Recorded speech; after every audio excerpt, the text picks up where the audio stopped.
it says, you cannot bring the light to the darkness. You must bring the darkness to the light. Dream and I were having an interesting conversation, and she said, when we were talking, I don't know where Dream is, but we were talking about this festival. She says, well, people just want to be in the light for a few days. But I say to you, as your sister, as your spiritual companion, embedded in the principles of A Course in Miracles in my own spiritual search, but I know that there is only one truth spoken in many different ways.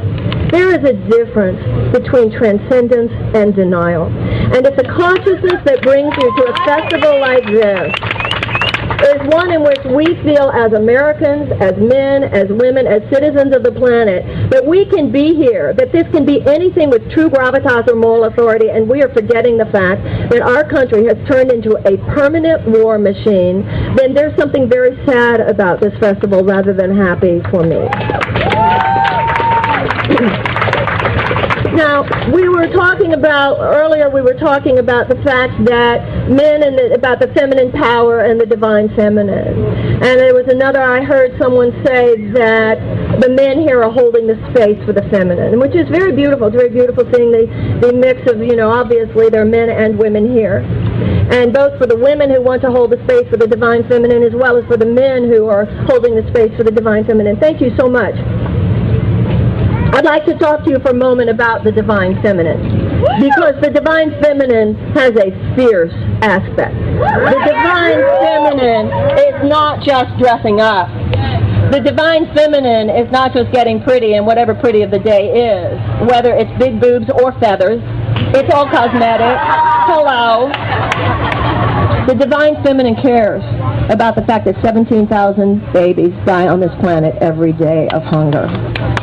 The divine feminine cries. The divine feminine shrieks when she has to.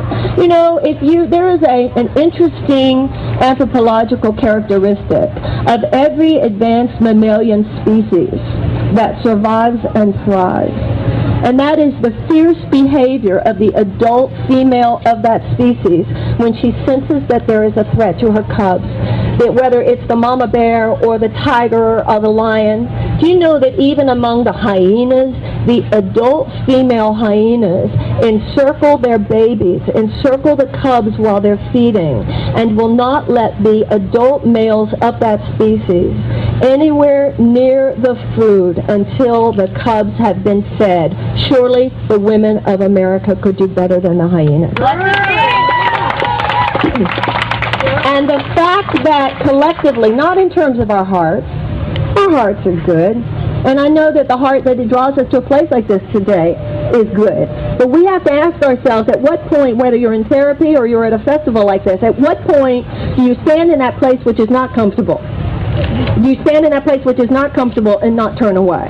Because if a countercultural movement, such as this at least externally represents here today, is one, I asked earlier, I said, is there anything political going on here? And I was told, no, these are just people who are ready to transcend. And let me be very clear once again about that difference between transcendence and denial.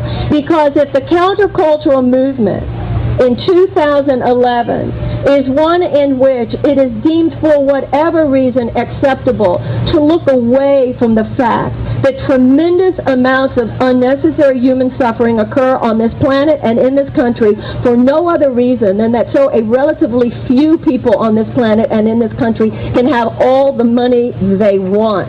That is not service. It is not countercultural. It is the epitome of being co-opted by the very culture that we seek to counter. Now, you might say to me, well, what do you want us to do? I don't know what you're supposed to do. None of my business what you're supposed to do. But I'm asking you, as Jesus said to the disciples the night before the crucifixion in the Garden of Gethsemane, please do not go to sleep. Do not go to sleep in the hour of my agony. Remain awake. That's what they do to you. They put you to sleep. The system would love this festival. The system would love this festival because it's not saying fuck you to anybody. And there's a sense that is somehow spiritual. There's a sense that is somehow spiritual. And I believe deeply that as the Course in Miracles says, look at the crucifixion, but do not dwell on it. I'm not saying let's dwell on what's bad, because if you dwell on what's bad, then it's true. That is, you just focus on it and make more of it. But to not look at it at all, there's not the divine feminine about that. The divine feminine, if there was a starving child here, somebody tell me, if there was a child here, or if anyone, God forbid, let's just talk about our deep humanity. Let's say right here, right now, God forbid, somebody had a heart attack or something.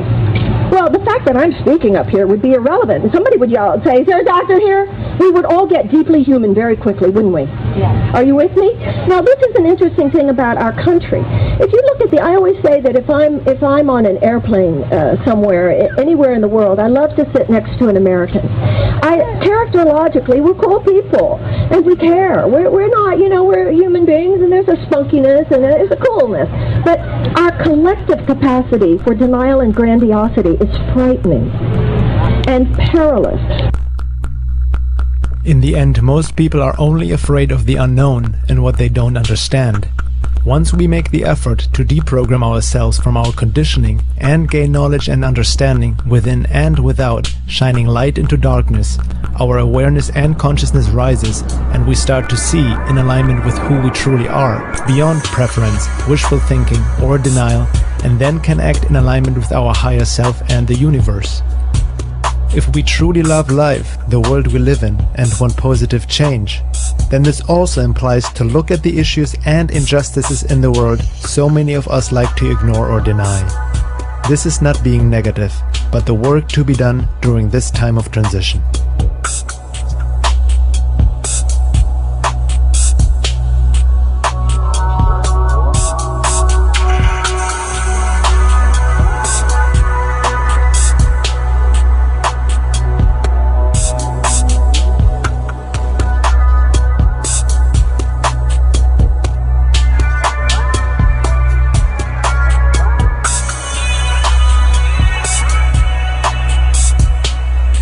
Seeking truth and making the darkness conscious needs to happen within and without, not just one or the other. Activism and spiritual self-work go hand in hand. It's not separated, but interrelated. The problem that comes with truth seekers and activists who only focus on the outside is that they can easily fall into the trap of disinformation, or they resonate with lies, because their reading instrument, the self, is not tuned correctly through sincere self-work, which would help their critical thinking abilities. It becomes harder to separate truth from lies, and one may even spread disinformation unknowingly, because one is less likely to see the unseen, or the devil in the details, so to speak, resulting in oversimplifications, assumptions, and misconceptions. In other words, I need to understand my machine, my habitual way of thinking, and how my emotional reactions and attachments can distort things, how I take in information, and how my own bias and conditioned beliefs filter information, which can result in cognitive dissonance.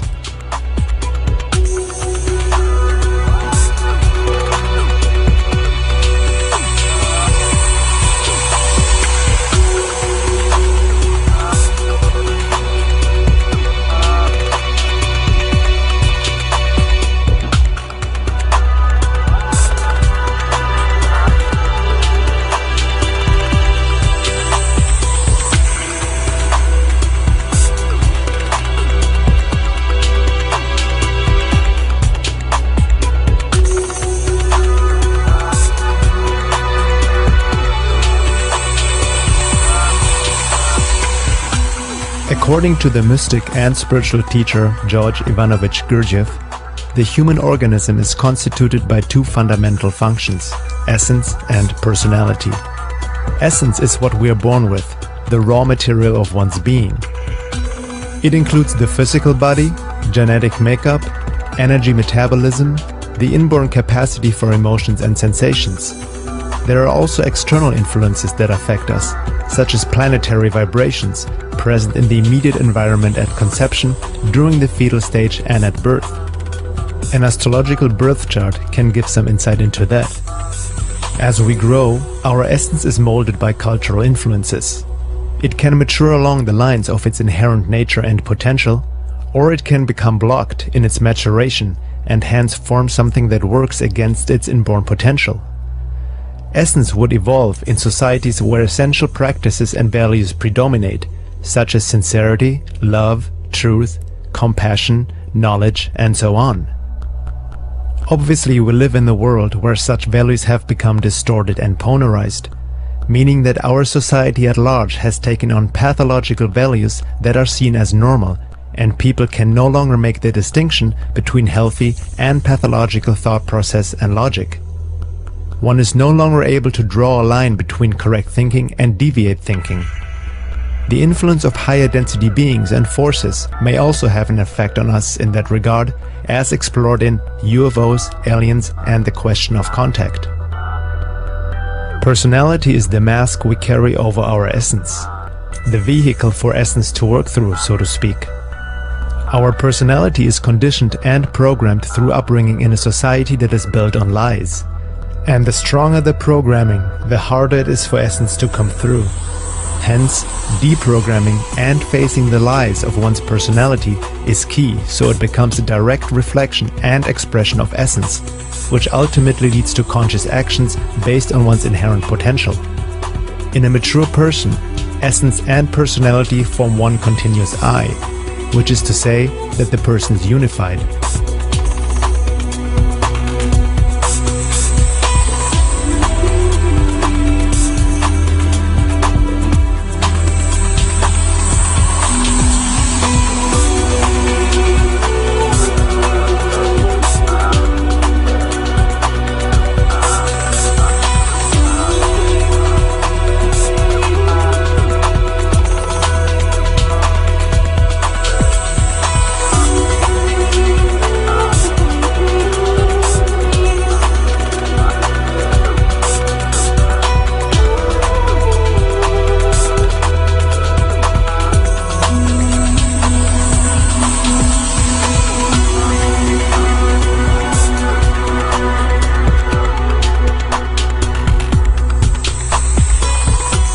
On the other hand, many spiritually inclined people only focus on the self, believing that will change the outside eventually, without making the effort to look at the world more objectively and acting upon it. Gandhi's call to be the change you want to see in the world has also been misunderstood that way. First of all, the kind of change people want to see is different for each, based on one's subjective understanding of it, which can be very distorted, especially if one is avoiding seeing the world as it is, believing in lies, and just projecting one's desires and hopes that are based on the conditioned personality, resulting in wishful thinking. For example, just being nice because I want to see a nice world does not automatically make the world so, especially since some humans are wired differently. Another issue is that many people try to explain everything through one system or teaching and do not see its limitations, or even distort it to mold it into their belief system. For example, not everything negative in the world is a manifestation of our shadow material, nor is everything that happens to us our karma, nor do we attract everything with our thoughts. Sure, there's truth to the idea of karma, but using that explanation to justify all the atrocities in the world is short-sighted and misses the point, as we still have to act and learn our lessons, not just turn the other cheek or stand by and keep silent, saying, "Oh, it's just your, their, or my karma." We are not the peak of God's creation, and so special and holy that nothing other than ourselves would harm, control, or manipulate us. It's actually quite arrogant and anthropocentric to think that way. We don't do everything to ourselves. It's not about blaming, but getting out of our self-centered view of reality and the universe. There are other forces acting on us, just as we influence, consume, and to a certain extent control lower life forms such as plants and animals. As above, so below.